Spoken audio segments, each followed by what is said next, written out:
오늘 제가 여러분들한테 드릴 말씀은 친구에 대한 이야기입니다. 벗을 사귀는 데 있어서 내지는 선지식, 스승을 섬기고 따르는 법에 대한 이야기를 할까 합니다. 그래서 제가 갖고 있는 자료에는 보면 교제는 반드시 가려라 라는 표현을 쓰고 있습니다. 무조건 우리네 삶이라고 하는 게 인연과 인연이 맺어지는 거거든요. 어떤 인연인지는 모르겠지만 조계사에서 만났고 버스에서 만났고 길을 가다가 만났고 공부하다 만났고 또 싸우다 만나고, 그러나 그 인연 내는 좋고 나쁨이 없습니다. 인연이라고 하는 그 자체는, 법이라고 하는 그 자체는 너는 좋고 나는 나쁘다, 나쁜 것은 나쁘고 좋은 것은 좋다, 이 개념이 없거든요. 그것을 누가 결정하고 판단하느냐? 내가 결정하고 우리가 판단하는 거라. 내 마음속에 탐진치 삼독의 어떤 더러운 마음을 갖고서 사람을 대하게 되면 그 모든 것이 다 더럽고 추하고 나쁘게 보이고, 반면에 내 마음이 깨끗하고 모든 것을 어떤 부처님 마음으로 본다면 앞에 있는 모든 대상들이 다 부처로 보이고 보살로 보이고 훌륭한 도반으로 보인다. 책에는 보면 불법 강의 듣는 일에 열심히 노력하여 모든 법사를 구하되 비록 백유순이 먼 거리일지라도 마땅히 일부러 찾아가 바른 가르침 듣기를 원하여 실정냄이 없어야 한다. 그리고 설법하는 사람을 항상 가까이 하여 공경해 섬기기를 부모 대하듯 해서 지칠 줄을 몰라야 한다. 그렇습니다. 공부라고 하는 게 부처님 가르침의 어떤 내용은 84,000가지 법문입니다. 그 84,000가지의 법문의 내용은 각자 우리 중생들이 숫자만큼 부처님의 가르침이 펼쳐지고 있기 때문에 84,000법문이라고 하는 것이거든요. 또 80,000가지 번뇌가 우리들에게 있기 때문에 84,000의 가르침이라고도 이야기할 수 있을 것이고, 근데 우리들은, 인간은 또 영악해서 한 번쯤 들으면, 한두 번쯤 들으면 저 스님은 꼭 저런 이야기를 하더라, 저런 스님의 말은 뒤에 가면 꼭 어떻게 될 거야, 벌써 아시는 분들도 있어요.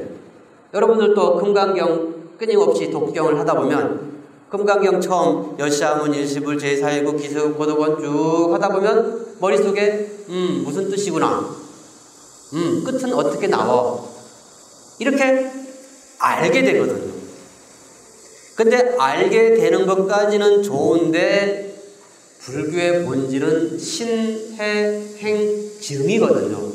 행과 깨달음이 있어야 되는데 그냥 머리가 워낙 좋으신 분들은 한 번 외우면, 한두 번 이야기를 들으면, 책 한두 번 읽게 되면 그냥 끄덕끄덕 그렇지 그럴 거야 하고 머릿속으로 생각을 다 해버리는 거야. 그러니까 수많은 큰 스님들이 수많은 곳에서 훌륭한 법을 설하지만 가봐야 뻔하지 그때 했던 이야기 또 할 건데 그러면 어떻게 되는 거예요? 그거는 한마디로 금강경의 아상이라고 하는 것이 가득 찬 것이고, 결국 내 스스로의 불교의 본질을 터득하지 못하는 거예요. 불교를 지식으로, 말로써, 머리로써 이해하고 생각하는 것이 된다. 부처님의 가르침은 그게 아니거든요. 여기에서도 불법 강의 듣는 일에 열심히 노력하여 모든 법사를 구하되 비록 백유순이 먼 거리일지라도, 백유순이라고 하는 게 인도 옛날에 요즘 말로 표현한다면 몇십 킬로 이렇게 떨어진, 아주 멀리 떨어져 있다는 그런 거리의 개념입니다. 그 멀리 떨어져 있을지라도 마땅히 일부러 찾아가 바른 가르침을 듣기를 원하여, 중요한 게 이거야. 실증냄이 없어야 한대. 여러분들 스스로 한번 생각을 해보세요. 여러분들 스스로는 어른 스님들의 하는 이야기 내지는 경을 읽고 하는 이야기 한 3, 7일 기도해야지 하고 하다 보면 바쁜 일도 생기고 뭐 요즘처럼 비 왔다 더웠다 하니까 피곤하기도 하고 해서 똑같잖아요. 기도라고 하는 게 똑같은 방법으로 똑같은 시간에 꾸준하게 하는 건데 한 서너 번 하고 나면 똑같은데 뭐 오늘 하루 좀 쉬지 그런 마음이 생긴단 말이에요. 그러나 낙선물이 꾸준하게 떨어지다 보면 그 밑에 있는 바위돌을 뚫는 것처럼 여러분 스스로도 여러분 자식들에게 잔소리를 한 번만 합니까? 한 번 잔소리해서 그 말을 버뜩 알아듣는 자식을 주신 분들은 참 행복하지 않을까 싶기도 하고 또 한편으로 보면 너무 잘 알아들어도 따분하지 않을까요? 가끔씩 말 안 들어야 말 안 듣는 놈을 말 듣게끔 고민하고 생각하고 머리 쓰고 또 부모 자식 간에도 서로 머리 쓰는 거야. 어떻게 하면 우리 부모님 잔소리 안 하게 할까? 옛날에 저도 그랬으니까. 또 어른도 어떻게 하면 저놈 잔머리 머리 굴리는 저놈 똑같은 말을 해서도 짜증 안 나게 잘 듣게 할까? 그거거든요. 우리 기도도 부처님 가르침을 듣고 수행을 하는 것도 마찬가지라. 어떻게 보면 똑같은 이야기. 금강경이 뭐 오늘 읽을 때 내용이 틀리고 내일 읽을 때 내용이 틀리고 10년 전에 내용이 틀리나요? 아니거든요. 그러나 10년 전에 읽었던 금강경의 내용과 어저께 읽었었던 그 내용과 오늘 들었던 그 내용은 전혀 틀리거든요. 그러니까 실증을 내서는 안 됩니다. 실증을 낸다라고 하는 이야기가 또 어떻게 본다면 그 자체로 열심히 기도를 했기 때문에 실증을 낸다라고도 할 수는 있습니다만은 그게 하나의 함정이라. 그 함정 한 번 벗어나고 두 번 벗어나고 그럴 때 기도가 이거지고 수행이 이거지고 내 자신이 바뀌고 그러는데 하다 보면 수많은 일들에 매이고 지치고 힘들어서 그냥 얼렁뚱땅 하고 넘어가려고 하는 경우가 있다. 그래서 불교의 가르침의 가장 본질적인 것은 신해 행증해서 깨달음을 얻는 것이지만 본질적으로 믿음이 중요한 거라. 조계사 일요일날 법회 가면 큰 스님들이 부처님의 좋은 말씀을 설해 주시더라. 내 삶에 일주일 동안 뒤죽박죽이 되어 있는 이 신심을 그래 가서 108보도 한번 해보고 옆에 모셔져 있는 조상님들께 금강경도 한 편 읽어드리고 또 내 스스로도 마음의 정화를 챙겨야지 정화를 해야지 하는 그런 믿음, 부처님에 대한 믿음, 그리고 조계사에 대한 믿음, 그리고 내 스스로의 그런 원력들이 모였을 때 우리네 삶이라고 하는 것은 조금씩 문득 큰 스님들은 문득 몰록 돈이라고 하는 표현을 씁니다만 돈오돈수 딱 하니 알지만 우리들의 어떤 그 중생의 노름 속에서는 그게 힘들지 모르겠지만 안 될 건 없거든요. 안 되는 이유는 우리가 안 하기 때문에 게으르기 때문에 귀찮아서 또 똑같은 이야기인데 하는 그런 부처님의 가르침을 가볍게 여기는 마음. 또 하나는 안 돼. 나는 싹수가 노래서 안 돼. 이렇게 맨날 주말만 되면 아니지. 주중에는 바쁘고 친구만 만나면 싸우고 아웅다웅 하는데 내가 부처님 말씀 듣는다고 뭐가 달라지겠어? 이런 마음. 즉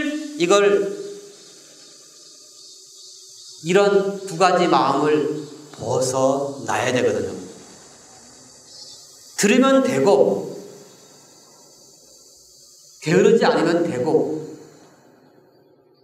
한번 내 마음을 낸 만큼 우리들의 모습, 우리들의 신심, 우리들의 어떤 부처님께 바라는 그 소원은 보이든 안 보이든 조금씩 바뀌어 나간다. 그리고 설법하는 사람을 항상 가까이 하여 공경에 섬기기를 부모 대하듯 해서 지칠 줄을 몰라야 한다라고 했습니다. 저는 강의를 할 때 꼭 이렇게 질문을 하라 그래요. 질문.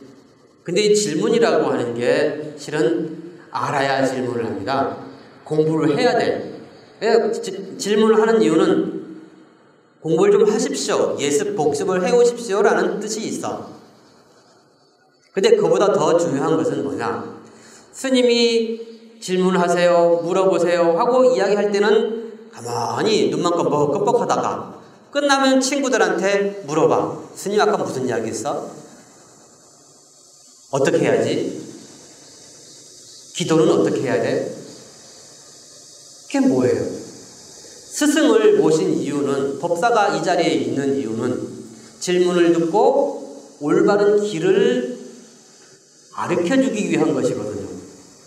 마치 맹인이 맹인한테 동쪽이 어디야? 북쪽이 어디야? 하고 묻는 거랑 앞에서 스님이, 법사가 동쪽은 저쪽입니다. 여러분 서 있는 쪽에서 왼쪽으로 가십시오. 오른쪽으로 가십시오. 뒤쪽으로 가시면 됩니다. 잘 모르시는 분은 손 들어서 질문하세요. 했는데 그때는 가만히 있다가 이야기 다 끝나고 나니까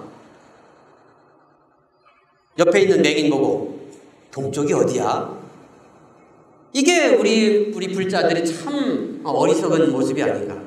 열심히 하려고 하는 건 좋은데, 스님을 잘 모시려고 공경하려고 하는 건 좋은데 너무 공경을 하다 보니까 해야 할 말도 못하고 물어야 할 법도 못 묻고, 이게 요즘에 어떤 그 문제가 아닌가. 제가 이렇게 꾸준하게 조교사에서 강의를 하면서 느낀 그런 생각입니다. 그러면 옆에 있는 사람들이 올바른 도반, 올바른 신고라면 다행이겠는데, 자기도 또 어디서 속된 표현으로 주워 들은 이야기, 그죠? 주워 들은 이야기를 그게 진실이래, 그게 동쪽이래, 그게 부처님 법이래, 기도는 그렇게 해야 된대 하고 이야기를 하는 거야. 그게 뭐예요? 알지도 못하면서 들은 것을 이야기하거든. 내 스스로가 기도하고 내 스스로가 터득하고 그리고 올바른 스승의 가르침을 듣고 그 자리에서 질문을 하고 그래서 올바른 수행을 해야 되는데, 대충 듣고 또 주워 들었다는 표현이 뭡니까? 그 전해준 사람도 똑같이 맹인이라 어디로 가야 될지 모르는 사람이라, 모르는 사람들끼리 앉아서 저쪽 왼쪽이 동쪽이란다, 오른쪽이 동쪽이란다, 자기들끼리 그냥 이야기하다가 또 맹인이 모르는 사람이 질문을 하니까 왼쪽이 동쪽이란다, 오른쪽이 동쪽이란다. 무슨 문제가 있습니까? 여러분들이 지금 다 앉아서 여러분들이 동쪽은 어느 쪽이에요? 여러분들이 동쪽. 응? 여러분들이 지금 동쪽이 있을 거 아니라 여러분들 대충 몸으로 보면 오른쪽이 동쪽쯤 되잖아요. 그죠? 근데 맹인과 맹인이 앉아서 어느 쪽이 동쪽인지 서쪽인지 알 수가 있나요? 또 제가 바라보는 동쪽과 여러분들이 바라보는 동쪽이 같습니까? 틀려. 여러분들은, 여러분들과 저는 서로 마주보고 있잖아. 여러분들은 동쪽 하면 오른쪽 손을 대부분 들을까요? 그죠? 대충 동서남북을 정확히 구분할 수는 없지만 저는 어느 손을 둡니까? 왼손을 들을 수밖에 없잖아. 묘경스님은 여러분들한테 서서 동쪽은 왼쪽 손을 들어야 됩니다 하고 이야기를 했는데, 모르는 사람들은, 어리석은 사람은, 눈이 먼 사람은 스님이 왼쪽을 들으란다,